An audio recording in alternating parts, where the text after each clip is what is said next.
Bonjour à toutes et à tous. Merci d'avoir répondu présent à cette invitation. Je me présente, Émilie Barrault. Je suis infirmière au service SOFIA, service d'accompagnement des personnes diabétiques. Et j'ai également une expérience de 10 ans en service de cardiologie avec un diplôme universitaire en éducation thérapeutique. Donc, je serai assistée pour la partie technique de Madame Benoît Stéphanie, que vous avez vu, qui est référente des organisations coordonnées. Le webinaire donc est enregistré, vous l'avez entendu. On vous transmettra ultérieurement les modalités pour pouvoir le revisionner en replay. Donc, depuis plus d'un an maintenant, l'assurance maladie a souhaité mettre en avant l'insuffisance cardiaque. Vous avez pu entendre, hein, voir des spots publicitaires à la télé, à la radio ou même des affiches au sein des structures médicales et hospitalières. Alors, pourquoi cette pathologie? En fait, l'insuffisance cardiaque touche 1,5 million de personnes en France et il y a 120 000 nouveaux cas diagnostiqués chaque année. Donc, on voit bien que c'est une pathologie qui touche un très grand nombre de personnes. Au sein de la CPAM du Tarn, nous avons réalisé des travaux sur ce thème-là, dont notamment un webinaire à l'attention des assurés avec la participation du professeur Roncalli, qui travaille sur le CHU de Rangueil. Ce webinaire a été enregistré et donc il est consultable. Sur une prochaine diapositive, vous verrez, il y a un QR code et on vous fera passer également, si vous le souhaitez, le lien. Nous avons souhaité proposer un temps d'échange, hein, d'échange, de partage de pratiques autour du thème de l'insuffisance cardiaque et plus précisément comment faciliter ce parcours insuffisance cardiaque en ville. Donc pour cela, nous avons orienté ce temps d'échange sur trois axes. Le premier sera la présentation du dispositif Prado par Madame Escudier, qui est responsable du service Prado. Le deuxième temps sera orienté sur le partage des pratiques sur la prise en charge de l'insuffisance cardiaque sur le Tarn Sud par Madame Nouré du CHIC et également Madame Blavy, qui est IPA sur la CPTS Sud. Et nous terminerons avec un partage de pratiques et d'informations autour de la télésurveillance par Madame Nouré. Donc, ce webinaire, bien évidemment, se veut interactif, bienveillant. Donc, pendant la durée des interventions, les micros seront coupés et par la suite, vous pourrez intervenir soit en levant la main au niveau du logo en bas à droite, réaction, ou si vous préférez poser une question, veuillez le mettre au niveau du logo questions-réponses. Voilà. Alors, avant de commencer, bon là, ça va être rapide. On va vous demander juste deux petites questions afin de mieux connaître un petit peu l'auditoire, hein. Donc, la première question, du coup, Mme Leclio, je vous la pose directement. En plus de votre profession d'infirmière azalée, est-ce que vous exercez en libéral? Oui. D'accord, donc vous avez les deux casquettes, hein. Pour mes collègues, c'est la même chose, hein. Elles D'accord. sont infirmières azalées et infirmières libérales. D'accord. Et également, est-ce que vous avez eu une formation validante au niveau éducation thérapeutique, hein? Dans le cadre d'Azalée, oui, les 40 heures, hein. D'accord, les 40 heures. Voilà, pas le DU, mais les 40 heures validantes. Oui, oui. D'accord, là, je vous remercie. Alors, du coup, très rapidement, on va parler évidemment de l'insuffisance cardiaque, hein. Donc, qu'est-ce que l'insuffisance cardiaque? On va le revoir, hein, mais bon, on sait que vous savez. Donc, c'est l'incapacité donc, du muscle cardiaque à assurer normalement la propulsion du sang dans les organes, hein. Soit parce que le cœur se contracte mal, on va parler d'insuffisance systolique, soit parce qu'il va être trop épais, rigide, il va mal se remplir. Et là, on va parler d'insuffisance cardiaque diastolique ou à fraction d'éjection préservée. Alors, les signes d'alerte et les recommandations donc, en cas d'insuffisance cardiaque. Alors, au niveau des signes d'alerte, donc là, on l'a fait sous forme de flyer. Ce flyer, on pourra vous le mettre à votre disposition si vous souhaitez. Où déjà figurent les quatre signes à surveiller avec le sigle EPOF, donc l'essoufflement inhabituel, la prise de poids rapide, l'apparition des œdèmes et la fatigue excessive. Et en face, ben, les quatre principes à respecter, donc EPON, l'exercice, faire une activité physique régulière, prendre son poids, hein, se peser régulièrement, et l'observance des traitements. Et bien sûr, ne pas saler de façon excessive. Sur ce flyer, vous voyez le QR code dont je vous parlais tout à l'heure. Ça sera avec ce QR code que vous pourrez accéder au webinaire que nous avons réalisé avec le professeur Roncalli. Donc voilà, ce flyer, comme je vous disais, on peut vous le mettre à la disposition. Comme ça, si vous souhaitez aussi bah, le donner à vos patients, ça peut être un bon visuel. Alors, la diapo suivante, voilà. Donc là, c'est plus le suivi. L'insuffisance cardiaque, bien entendu, est une maladie chronique qui nécessite un suivi régulier. Donc, c'est là où vraiment on va insister sur bah, la consultation régulière chez le médecin traitant qui, normalement, bah, devrait être tous les trimestres en cas d'insuffisance cardiaque stable. Hein. Donc, 4 fois par an, le patient bah, devrait rencontrer le médecin traitant. C'est 4 consultations, mais ça peut aller aussi ben, jusqu'à 12 ans si l'insuffisance cardiaque n'est pas stabilisée. Au cours de ces entretiens, ben, c'est s'assurer que tous les examens demandés sont réalisés. C'est que le patient aussi peut signaler au médecin traitant tout symptôme nouveau hein, qu'il a détecté, comme voilà, toux, baisse de tension, prise de poids. C'est vraiment voilà, un temps d'échange qu'il faut vraiment. S'il y a un message à faire passer, c'est ça, c'est vraiment que ces patients puissent voir au moins tous les trimestres le médecin traitant. Ça, c'est très important et ça peut éviter ben, du coup des compensations, des réhospitalisations, une aggravation de l'état. On a mis aussi bon, voilà, un petit mot sur l'importance de la vaccination. Vaccination contre la grippe tous les ans, le pneumocoque tous les 5 ans et au niveau du Covid, c'est également recommandé hein, pour éviter ben, les infections virales et bactériennes qui pourraient décompenser ou aggraver la situation de ces patients qui sont déjà fragiles. La diapo suivante. Alors, à ne pas oublier, bon, l'insuffisance cardiaque, voilà, c'est une maladie chronique, donc certes, il y a la bonne observance du traitement, mais également, bah, s'ajoute toute l'hygiène de vie autour, hein, recommandée, que ce soit au niveau des habitudes alimentaires, donc avec une alimentation équilibrée, limitée en sel, et la pratique d'un exercice physique régulier, quotidien, et bien sûr adapté à la capacité des patients, sans se mettre en danger. Alors, sur cette diapositive, en fait, là, bah, vous retrouvez un petit peu, c'est le rôle des infirmiers dans la détection et dans le suivi de cette insuffisance cardiaque. Donc, pareil, il y a un QR code, vous pouvez le télécharger ou vous pouvez le retrouver très facilement également sur le site amélie.fr. Ça reprend bah, tout, en fait, les enjeux, les signes de l'insuffisance cardiaque, le suivi post-hospitalisation. Donc, voilà. C'est bien fait, on vous encourage à aller le consulter.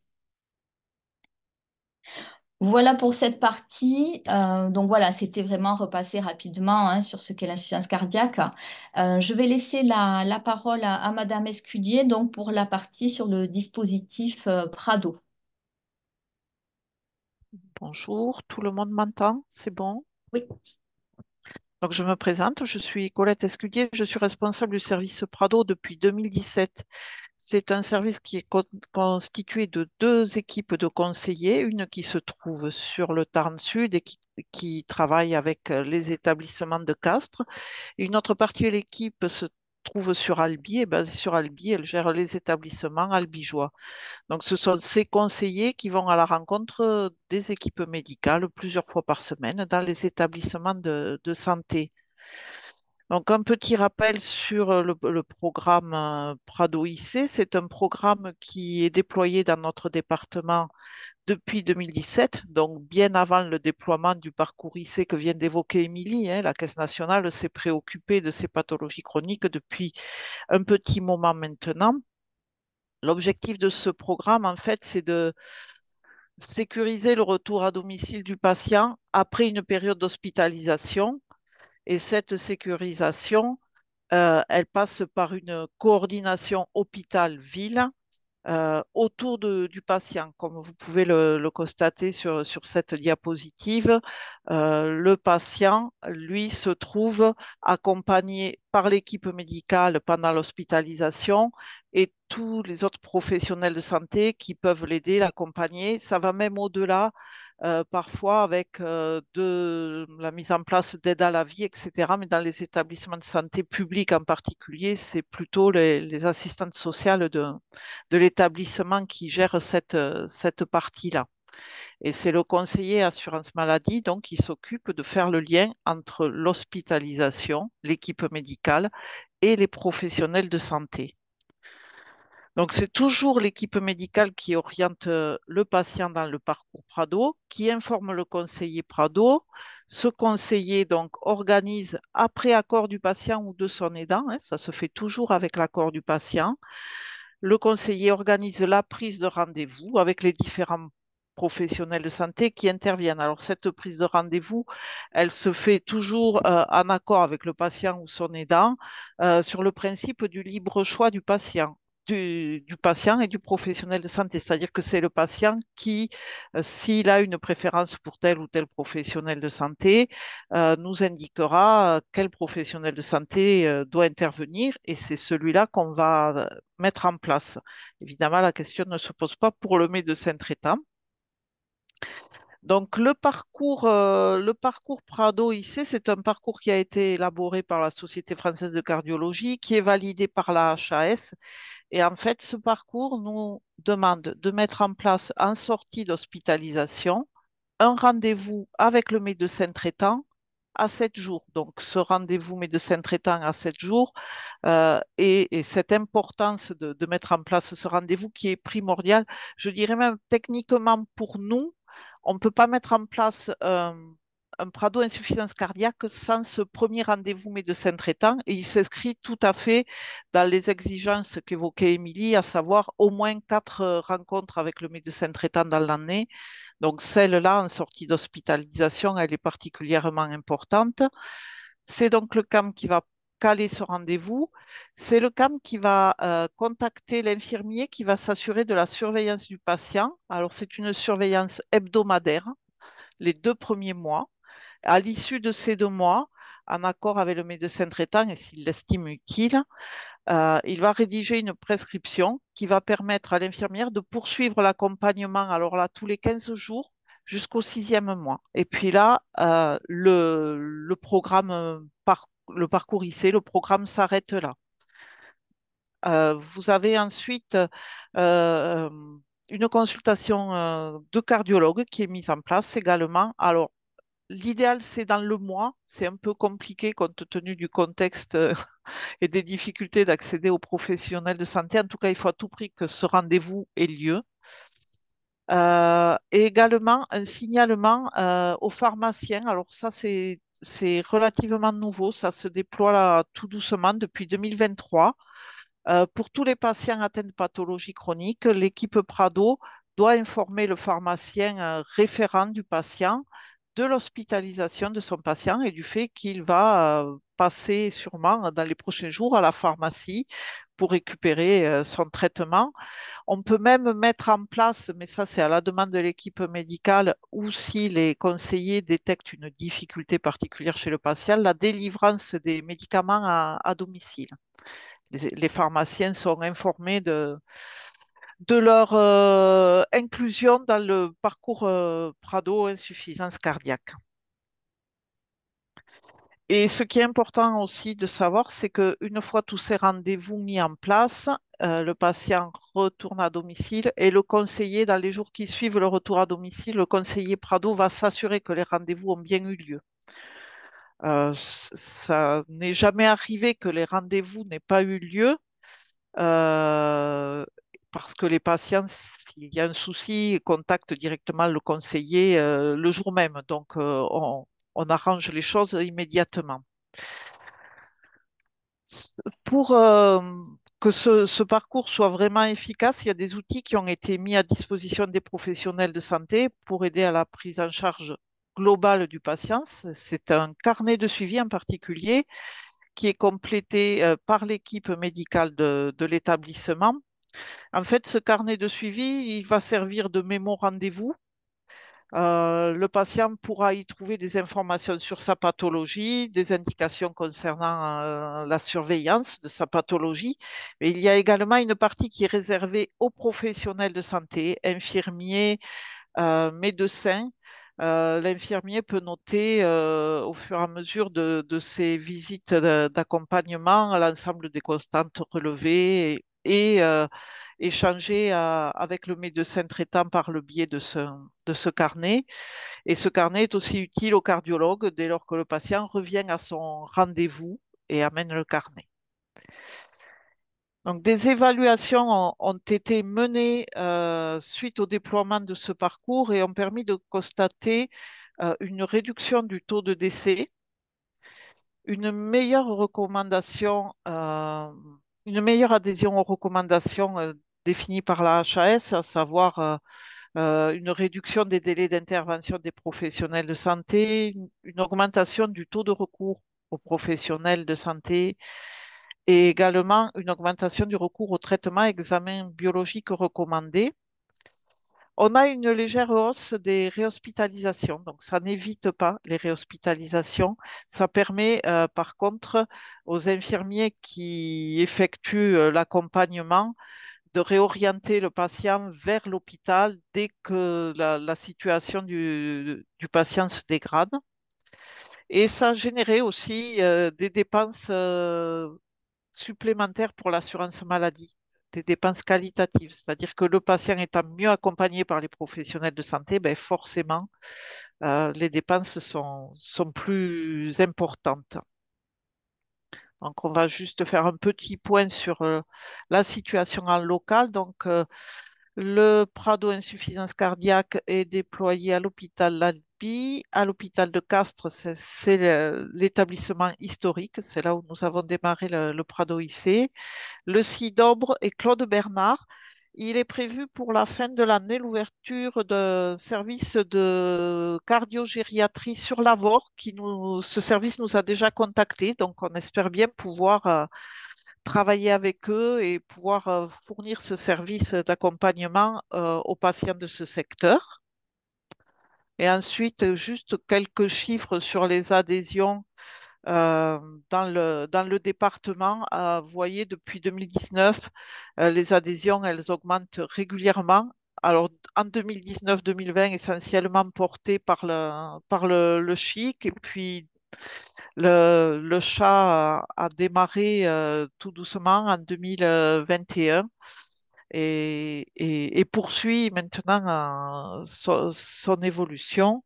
Euh, pour 2024, là, au 31 mai, on est déjà à 191 adhésions. Donc, vraiment, les établissements nous orientent de plus en plus de patients. Alors, c'est peut-être l'effet parcours IC aussi et tout ce qu'on entend sur le sujet de l'insuffisance cardiaque. En tout cas, on est vraiment très impliqué dans ce parcours au niveau de l'équipe Prado. Voilà pour le Prado. Alors, je ne sais pas si vous avez des questions sur ce sujet, si Madame Le Cuillot, si vous connaissez le dispositif.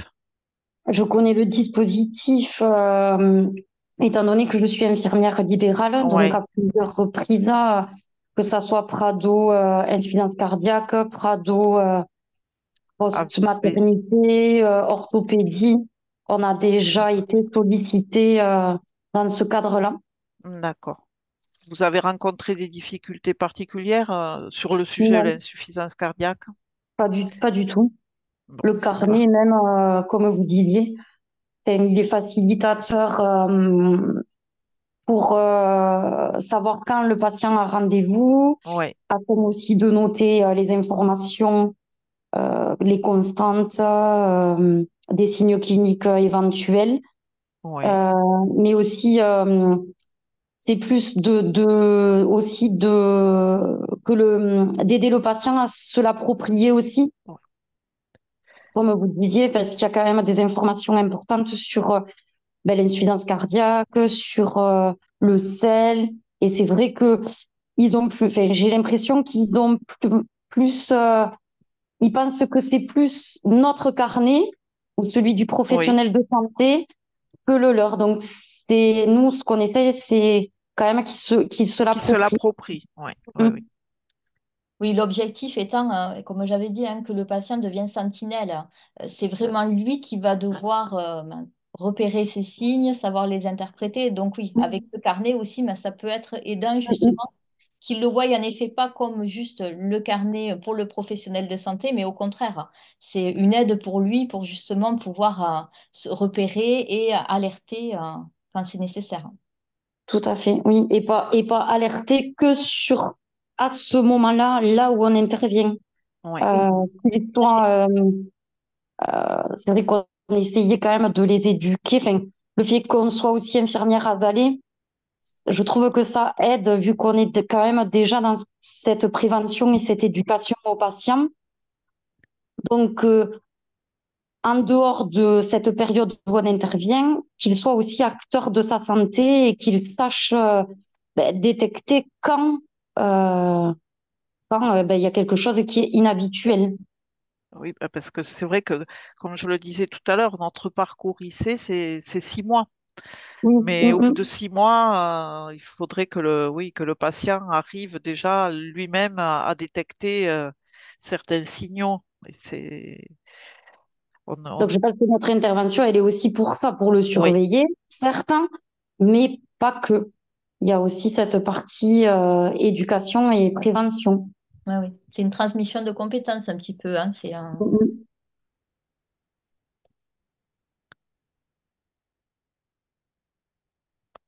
Mm. Bon, du coup, je on va... vais. Ouais, Oui, c'est bon pour toi, Colette? oui, oui, oui, c'est bon. On va laisser du coup Madame Nourret.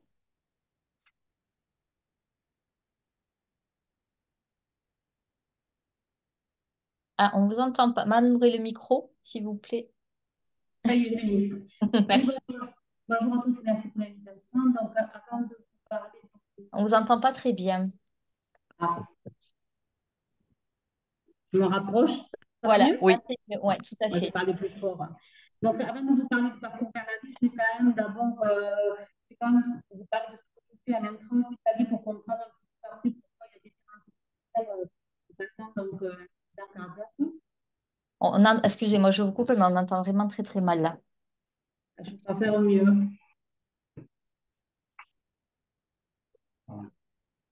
Hein? Donc, d'accord. Ah, ça va mieux là? Ouais, c'est un petit peu assuré, mais ça va mieux déjà sur le son. Ah. Est-ce que vous pouvez passer à l'autre diapositive? Voilà. Donc, en fait, moi, quand j'ai des patients insuffisants cardiaques dans le service, d'abord, je fais une petite enquête donc, auprès de ces patients donc, sur différents volets. Donc, d'abord, le volet social. Je leur demande où est-ce qu'ils habitent, quelle était le sort de lieu d'habitation, si c'est des maisons à étage ou pas, s'ils ont de la famille autour et s'ils ont des aides. En particulier, donc, je me renseigne sur les professionnels de santé qui sont autour d'eux, en particulier les infirmières libérales. Et après, au besoin, j'appelle la centre sociale qui vient les rencontrer pour mettre en place des aides ou les augmenter, donc si besoin. Après, donc, je les interroge sur la compréhension un peu de la maladie, des symptômes. Et c'est ce qui me permet de définir un petit peu la filière de surveillance à la sortie d'hospitalisation. Je leur pose des questions sur l'alimentation et je contacte la diététicienne avec qui on met en place le régime contrôlé en sel, suivant l'âge et suivant donc la fraction d'éjection, c'est-à-dire si c'est des systoliques ou des diastoliques. Et on repère aussi surtout la dénutrition, qui est un facteur, donc une comorbidité qui est quand même invalidante pour ces patients-là. Après, je leur pose un petit peu des questions sur l'activité physique, qui est aussi considérée comme un médicament dans l'insuffisance cardiaque. Et je fais appel à l'enseignante en activité adaptée, qui, elle, donne les bonnes pratiques et bonnes recommandations par rapport à leur activité physique. Une autre question sur les traitements. Donc, je vérifie l'autonomie des prises, l'observance, s'ils ont un pilulier. Et au besoin, donc, on met en place l'infirmière libérale au retour à la maison, si besoin, pour faire donc le semainier. Après, donc, je les interroge sur les professionnels de santé, surtout médicaux qu'ils ont autour d'eux, en particulier donc, le médecin traitant et le cardiologue. Et si besoin, donc, s'ils n'ont pas de cardiologue, suivant qui les a accueillis à l'entrée, ça sera donc le cardiologue qui sera référent si le patient, bien sûr, est d'accord. Hein. Toujours pareil avec l'accord du patient. Des questions donc sur la vaccination, comme c'est recommandé, et donc justement par rapport au pneumocoque, donc le Prévenard 20 vient de sortir. Donc maintenant, on les vaccine avec le Prévenard 20 qui est apparemment une seule vaccination. Et enfin, des petites questions en plus par rapport donc, aux addictions et à l'état psychologique. Et après, on fait appel aux professionnels de santé donc, qui sont présents sur l'hôpital, les addictologues, tabacologues et psychologues si besoin. L'autre diapositive, s'il vous plaît. Voilà. Durant l'hospitalisation, si c'est des patients qui ont surtout des fractions d'éjection altérées, donc des systoliques, on fait un entretien pharmaceutique de sortie parce qu'en fait, ces patients-là ont beaucoup de traitements qui sont mis en place et donc je contacte les pharmaciennes et juste avant la sortie avec l'ordonnance de sortie, elles viennent expliquer aux patients le traitement, les bonnes pratiques par rapport à ce traitement. Est-ce qu'ils font un pilulier? Est-ce qu'ils ont une infirmière?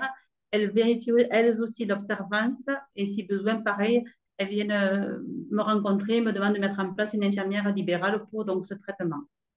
Et normalement aussi, dans ce cas-là, les pharmaciennes font le lien avec la pharmacie référente du patient.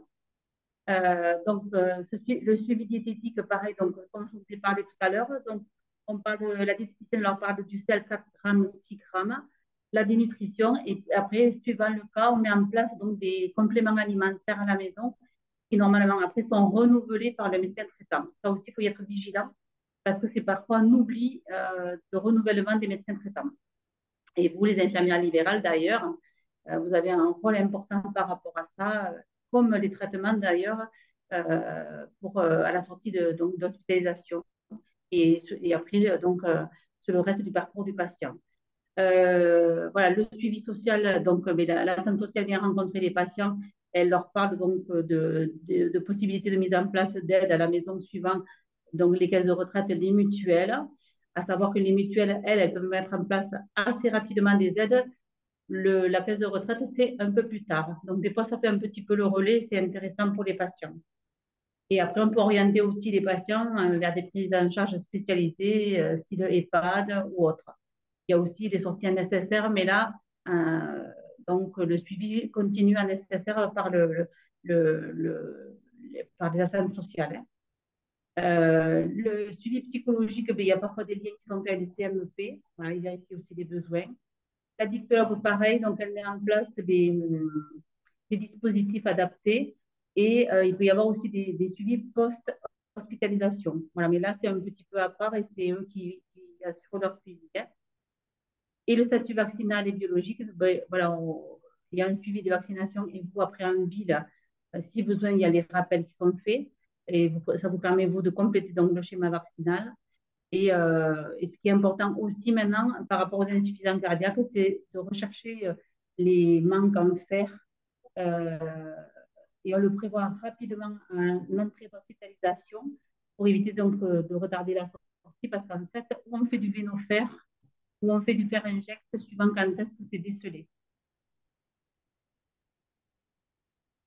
Donc voilà les différents parcours extra-hospitaliers. Donc, suivant le profil du patient, donc où je leur remets un carnet de suivi qu'un prestataire me fournit quand le patient est autonome et qu'il ne veut pas de suivi autre, ou bien c'est le Prado qui est donc mis en place, ou le classeur qui a été fait avec la CPTS, donc du Tarn Sud. Ce classeur, on l'a créé il y a 2 ou 3 ans, même plus maintenant, oui, pardon, il y a 5 ans qu'on l'a créé et on est en train on l'a revu là dernièrement, donc j'en parle un petit peu plus loin. On a mis en place l'hospitalisation 2 jours depuis fin de l'année dernière pour justement optimiser rapidement le traitement des patients insuffisants cardiaques, puisque c'est quand même la clé d'une meilleure santé, en fait. Et après l'éducation thérapeutique que je mets en place. Et dans tout ça, on peut intégrer la télésurveillance suivant le patient. Dans le parcours autonome, en cas de conditions d'intégration, c'est suivant l'enquête que j'ai faite, l'autonomie du patient et surtout s'il refuse le suivi Prado. Il y a possibilité de suivre les patients via la télésurveillance par balance connectée. Donc. Et alors, dans les parcours autonomes, c'est vrai que je pense que l'infirmière Azalée ne va pas forcément voir ces patients-là. Par contre, c'est sûr que s'il y a un IPA joint au cabinet médical, l'IPA lui peut suivre ces patients donc chroniques, adapter, renouveler les traitements. Voilà. Les infirmières Azalée, elles peuvent suivre aussi par contre ces patients s'il y a par exemple des problèmes de tabac ou de diabète ou autres associés.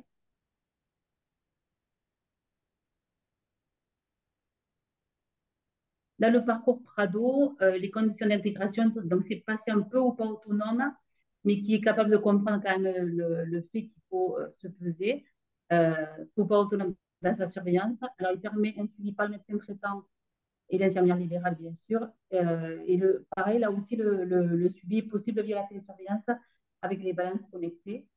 Pareil, là aussi, l'infirmière Azadeh peut faire tout ce qui est éducationnel, tout ce dont on a parlé donc avant.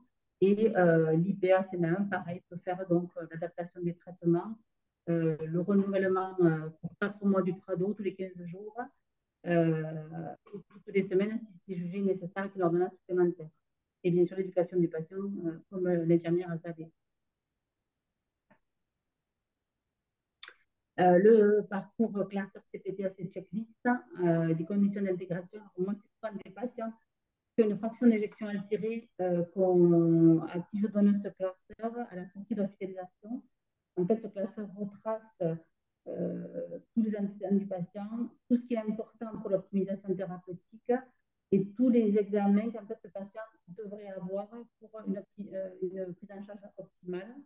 Donc voilà, ça permet de vérifier les perspectives de soins et un adressage du patient spécialiste dans la rééducation cardiaque. Et l'IPA, alors les infirmières ont tout à fait aussi leur rôle là, c'est toujours pareil, éducationnel. Hein. Et après, l'IPA, il est tout pareil, il est garant du bon parcours de soins et le suivi du patient et l'optimisation thérapeutique aussi.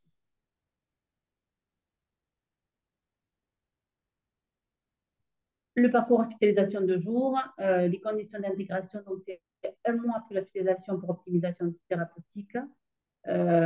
Donc, les profils d'insuffisance cardiaque sont différents, mais la condition, c'est que la fonction d'éjection soit altérée. Et c'est surtout une prise en charge, ça dure à peu près 3 à 4 heures l'après-midi. Le jeudi après-midi, c'est pluridisciplinaire. C'est-à-dire que le patient, il va rencontrer, donc il va me rencontrer à moi, il peut rencontrer la diététicienne, l'enseignante d'activité adaptée, la psychologue, il peut rencontrer la tabacologue, et après, il peut avoir plein d'examens pour sa prise en charge. En fait, ça permet de condenser sur une demi-journée une prise en charge intéressante du patient.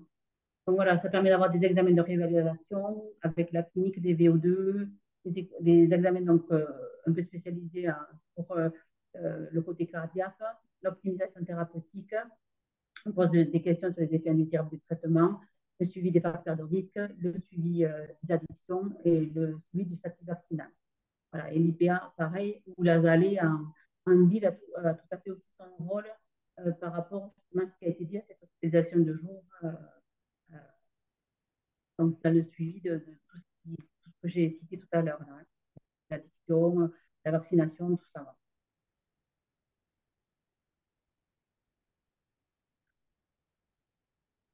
Le parcours éducation thérapeutique, alors la condition d'intégration, ce sont des patients autonomes, semi-autonomes avec un niveau de compréhension correct. Et on inclut de plus en plus donc, les aidants quand ils sont d'accord de venir. Donc, c'est un programme régional, l'appel cardio Occitanie.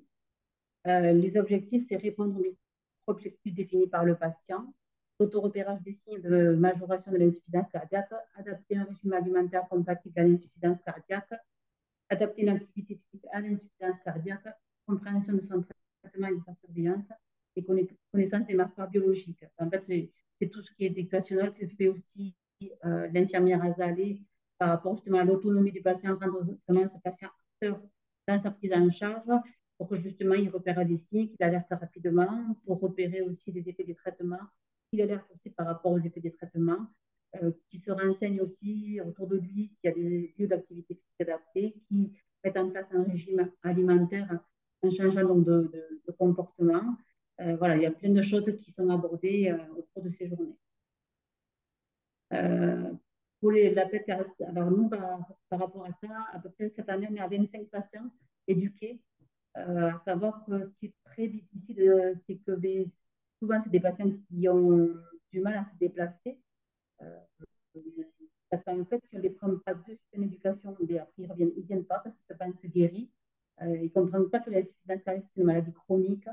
Ils pensent que quand ils sortent de l'hôpital, ils sont guéris. Donc, c'est là où vraiment c'est l'intérêt de cette éducation thérapeutique, qu'ils comprennent que c'est vraiment une maladie chronique et que euh, c'est une maladie qui agit par poussée et qui peuvent revenir à l'hôpital si ils ne mettent pas en place des changements de comportement. Ils ne sont pas vigilants par rapport à différents facteurs. Et là, pareil, donc les IPA et les AAV ont tout leur intérêt à être présents justement dans ces villes pour justement être un appui par rapport à tout ce qui a été fait en intra-hospitalier. Ils sont vraiment voilà, importants qu'ils soient là pour reprendre tous les messages qui ont été dits voilà, du premier socle d'éducation.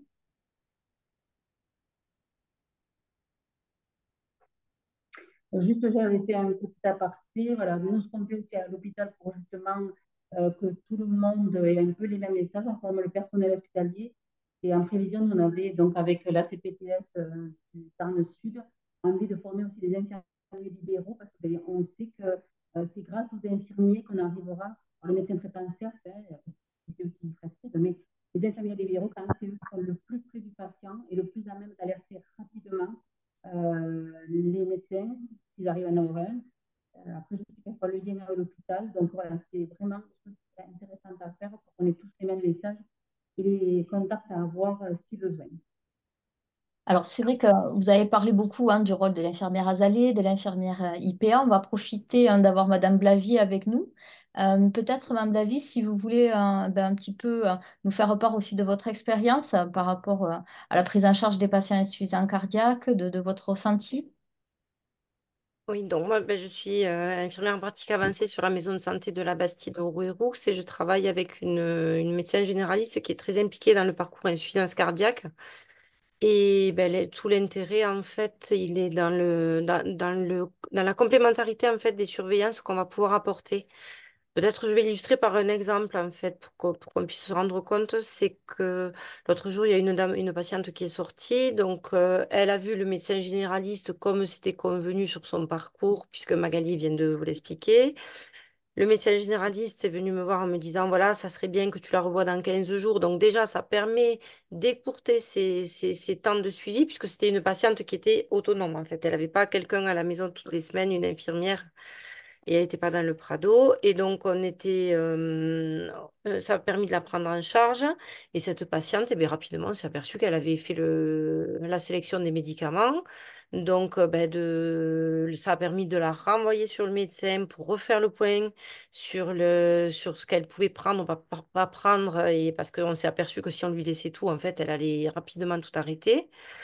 Entre-temps, moi, je l'ai revue et quand je l'ai revue, elle a décrit un tableau un peu digestif avec des troubles du transit et puis des grosses douleurs. Et en fait, on a fait un bilan hépatique et en fait, elle faisait une intolérance aux statines aussi. Donc, et tout ça, finalement, ça peut se mettre en place sans entendre forcément les délais et ça permet d'avoir des prises en charge rapides.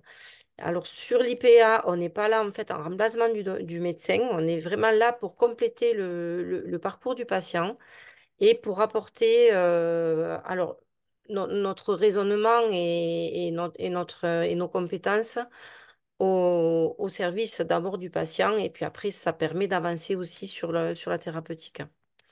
Voilà, et voilà, moi ça m'arrive souvent de travailler avec des azalées puisque moi je suis beaucoup moins sur l'éducation thérapeutique. En fait, voilà, on en fait parce qu'on est obligé, mais c'est pas des séances d'une heure dédiées à l'éducation thérapeutique, hein, puisqu'il y a tout le contexte thérapeutique à voir, le suivi, voir s'ils ont bien fait leurs examens, prévoir les bilans biologiques qui n'ont pas été. Voilà. Donc après, je ne sais pas s'il y a des questions. C'est vrai qu'on n'avait pas évoqué le rôle de l'IPA parce que bon, elles arrivent un petit peu sur le marché. Donc on s'était un peu arrêté là-dessus. Mais pour le moment, je pense que les azalées ont. Après, je ne sais pas, Nathalie, si de votre côté, les azalées s'occupent de l'insuffisance cardiaque ou c'est surtout dans votre circuit libéral. Parce que moi, je Alors, sais qu'il y a beaucoup de diabète aussi sur azalées. dans le cadre d'Azali, à la base, on travaille sur 4 protocoles qui sont le diabète, les troubles cognitifs, le sevrage tabagique avec le dépistage de la BPCO et les risques cardiovasculaires. D'accord. Et après, bon, petit à petit, on s'est étendu au surpoids, l'obésité de l'enfant, le sommeil. Enfin, il y a d'autres, l'activité physique, et il y a d'autres, on va dire, thématiques qui se sont greffées. Mais c'est vrai que je vais parler moi de mon côté. Insuffisance cardiaque, c'est surtout, enfin, j'en ai pas eu en consultation. Ça a été surtout dans le cadre euh, d'infirmière libérale. Hmm. Après, j'ai vu qu'il y avait Hélène Valentin. Je sais pas si tu es là. Elle est là. Euh, ouais, je sais pas si toi tu es amené à prendre en charge des patients qui sont en insuffisance cardiaque. Non, je sais pas si elle est là. Ah ouais, elle est là, mais je sais pas si elle nous entend. Je pense pas. Je pense qu'elle est connectée, mais en tout cas, on voit qu'il y a quand même une complémentarité hein, entre l'infirmière azalée, libérale, IPA, qui œuvrent chacune un petit peu, ben, en fait, chacune de leur côté, puisque vous disiez, il y en a plus une sur peut-être l'éducation thérapeutique, une autre plus sur la thérapeutique en elle-même. Donc c'est ça où on voit en fait qui est intéressant, vous êtes complémentaires. Mais je pense que c'est ce que tu fais avec Karine hein, sur la Bastide, hein. Alors avec Karine, moi je travaille surtout sur le diabète. Et du coup, vous avez, je pense, cette complémentarité Et oui, ouais, ouais, on l'a que vite tu trouvé, disais là. oui. Mm, mm. Ouais, ouais. Après, voilà, c'est vrai que nous, on a un champ de compétences un peu élargi par rapport au champ de compétences d'Azalée. Donc, ça permet des fois de faire avancer les choses un petit peu plus rapidement. Mm, mm. Mais voilà, il y a une complémentarité, en fait. Et même avec les médecins, on le voit. Puisque nous, en fait, on est formés au raisonnement clinique. Les médecins, eux, ils ont l'expertise. Donc, ça permet voilà, de faire avancer au niveau des examens. Et puis bon, là, on se retrouve avec des délais de rendez-vous de médecins de plus en plus longs. Donc, c'est vrai que quand on peut avoir un résultat de bio assez rapidement pour adapter le traitement, c'est quand même pas mal. Bon. On va peut-être continuer, repasser du coup la parole à Madame Nourret pour la partie pratique, information autour de la télésurveillance. Oui, alors la télésurveillance, en fait, donc, un prestataire me fournit le matériel et donc je remets aux patients qui sont d'accord un téléphone qui me permet de connecter une balance et un tensiomètre. Donc en fait, j'ai un suivi du poids quotidien, un suivi de tension et pulsation quotidien quand il le faut quotidiennement, bien sûr. Hein. Madame Nourret, Et, est-ce que vous pouvez vous rapprocher du micro? Je suis désolée. pardon, pardon. Donc, il y a un suivi du poids quotidien, suivi donc tension, pulsation quotidienne aussi quand le patient le fait, bien sûr, de manière quotidienne. Sinon, ça me donne des alertes de, justement d'inobservance. Il y a aussi un suivi donc, des symptômes, puisqu'il y a certaines petites questions sur les symptômes. Et donc, si le poids monte, si la tension n'est pas dans les alarmes qu'on a notées, et s'il y a des signes qui sont coachés par le patient, ça nous lance une alerte. Donc de là, normalement, je contacte le patient et je vois qu'est-ce qui s'est passé. Si l'alerte elle est vraiment avérée, déjà on voit si le patient a contacté son médecin traitant, parce qu'on essaie de ne pas l'oublier quand même dans la boucle. Hein. Alors souvent, c'est vrai qu'ils ne l'ont pas contacté, parce que malheureusement, ils ont parfois du mal à voir le médecin traitant. Donc on fait, si c'est vraiment avéré l'alerte, c'est une prise de poids, des symptômes, on fait une hospitalisation directement dans le service on évite le passage aux urgences pour éviter justement que ces patients attendent des heures et Et voilà, on débute donc les thérapeutiques. Cette pratique aussi de la télésurveillance me permet de faire un accompagnement thérapeutique, c'est-à-dire qu'au bout d'un certain temps, je rappelle les patients, je vois s'ils ont des freins justement au traitement, des freins à l'alimentation, et on essaie donc de revoir un petit peu quelles sont les bonnes pratiques aussi de vaccination pour justement qu'on soit complet dans toute cette prise en charge. Et par exemple, dès qu'on modifie un traitement avec le cardiologue en ce qui concerne la télésurveillance, un courrier est adressé au médecin traitant. Alors après, il pourrait être adressé, c'est vrai, aux IPA, s'il y en avait, parce qu'ils jouent aussi sur les traitements, pour justement le notifier au médecin. Il ne se retrouve pas après avec un traitement différent de celui qu'il avait mis en place. Hein. Ils sont alertés par rapport à ça. Et c'est vrai que l'infirmière Azalée, ça serait intéressant aussi qu'elle voie ces patients-là, justement, pour tout le contexte éducatif, quoi. Parce qu'en fait, la répétition, c'est le secret en fait, d'un bon apprentissage. Il n'y a que ça qui marche pour que, justement, ils entendent les bons messages pour ces patients. Et plus il y aura de professionnels autour d'eux et de pluridisciplinarité, mieux ça sera pour leur prise en charge. On a à peu près là une cinquantaine de patients en télésurveillance. Alors, on les garde un certain temps. Quand on voit qu'il n'y a pas de nouvelles décompensations et qu'ils sont assez autonomes, parce qu'on leur dit, hein, ce n'est pas parce qu'on enlève la télésurveillance qu'ils sont guéris, il faut continuer à se surveiller, puisqu'on répète que c'est une maladie chronique, et on envoie un courrier pour appuyer tout ça. Voilà, on enlève la télésurveillance, mais voilà, ça ne veut pas dire qu'ils sont guéris. Voilà. Et comment ils accueillent ça, les patients, quand vous leur proposez la télésurveillance? Ben, en fait, pour eux, c'est une sécurité. Ils se sentent vraiment sûrs. Alors certains se sentent épiés, mais en fait, par exemple, pour certains, vraiment, c'est un garde-fou justement de comment dire, d'aller trop dans l'alimentation salée. Surtout ça, quoi. Hein. Le sel, c'est vraiment très compliqué. Et en fait, c'est un garde-fou et en fait, ils sont vigilants. Alors, il y a des fois le week-end, je le vois, ils se lâchent. Et après, ça me permet aussi de leur faire comprendre qu'il y a une différence entre un poids congestif et un poids parce qu'ils ont mangé un peu plus, même non salé, quoi. Hein. Et ça, ils ont du mal, ça aussi, à le comprendre. Ce poids congestif et ce poids parce qu'ils ont mangé un peu plus, même contrôlé en sel. Voilà. Donc, des points dédramatisent des choses par rapport à ça. D'accord. Voilà. D'accord. Est-ce que il y a peut-être des questions, Madame Lecuyot, Madame Valentin? Moi, j'avais une question par rapport à l'IPA.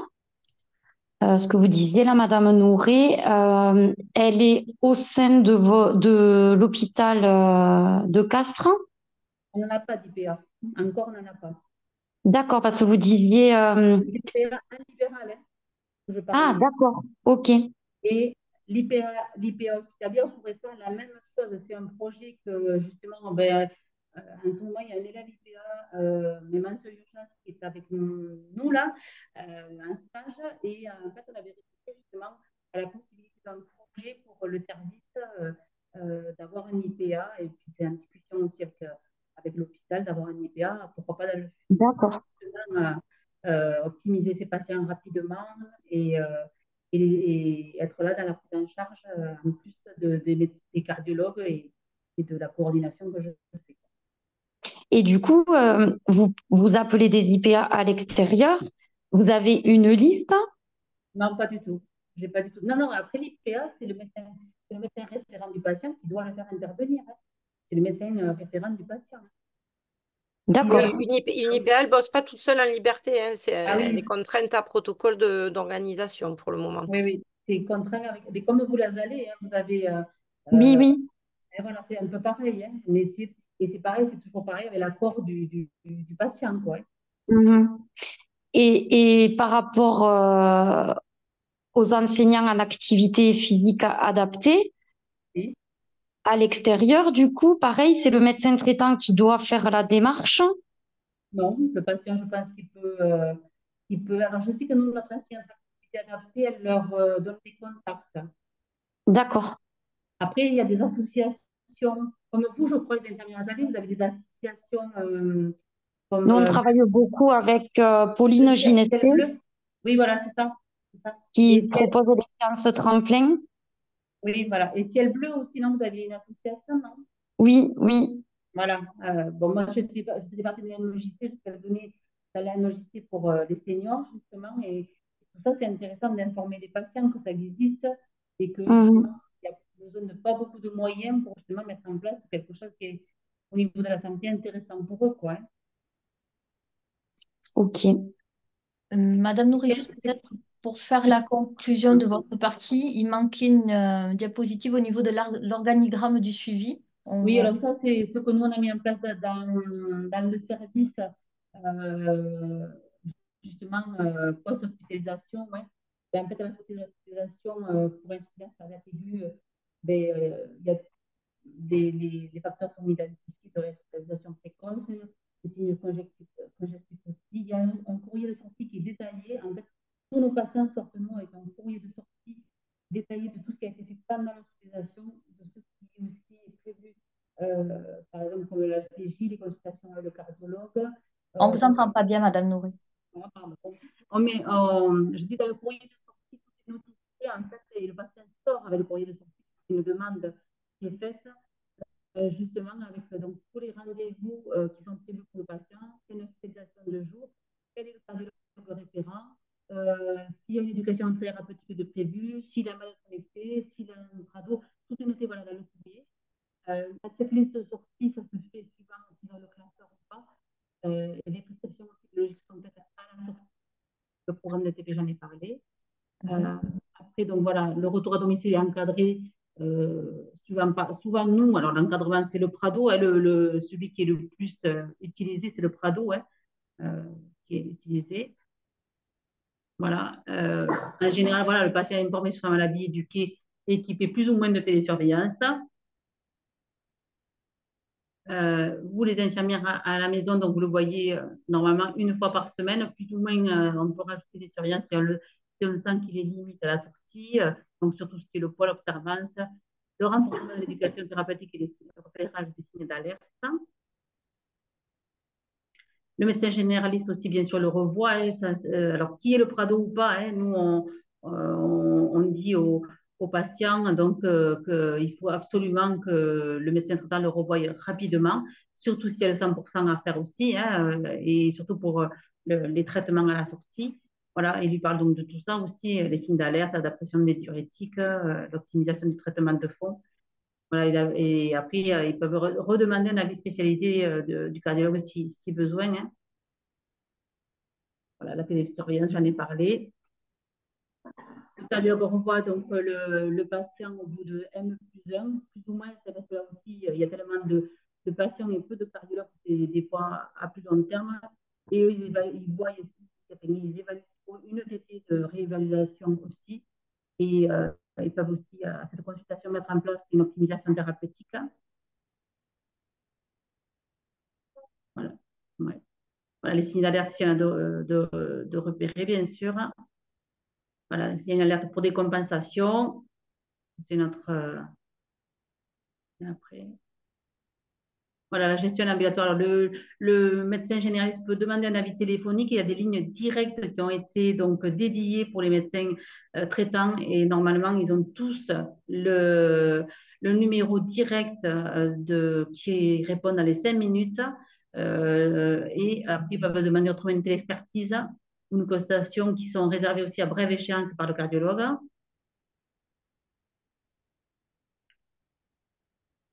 Voilà, comme j'ai dit tout à l'heure, on fait de plus en plus d'hospitalisations directes dans le service pour éviter l'attente aux urgences. Voilà. Parce qu'on estime que la prise en charge aux urgences, c'est pour les urgences, enfin vraies, mais les patients insuffisants cardiaques, c'est des urgences vraies, mais pour les autres urgences. Et après, donc l'infirmière coordinatrice qui est au cœur de tout ça. Et les pharmaciens qui arrivent aussi dans la prise en charge. Voilà. Merci Madame Nourré. Donc, ben, on voit hein, que ce parcours insuffisant cardiaque, il y a beaucoup de choses hein, sur le département déjà qui est fait et il reste beaucoup de choses à faire là-dessus. On voit que ben, il y a le milieu hospitalier, mais il y a aussi ben, les infirmières, hein, Asalée, IPA, les infirmières libérales, et que le but, ben, c'est peut-être aussi voilà, d'arriver à travailler tous ensemble, hein, en collaboration. Il y a aussi le Prado. Donc, c'est ceux qui me portent de l'espoir, voilà, de se dire le patient n'est pas tout seul. Le but, évidemment, bah, c'est de le rendre autonome.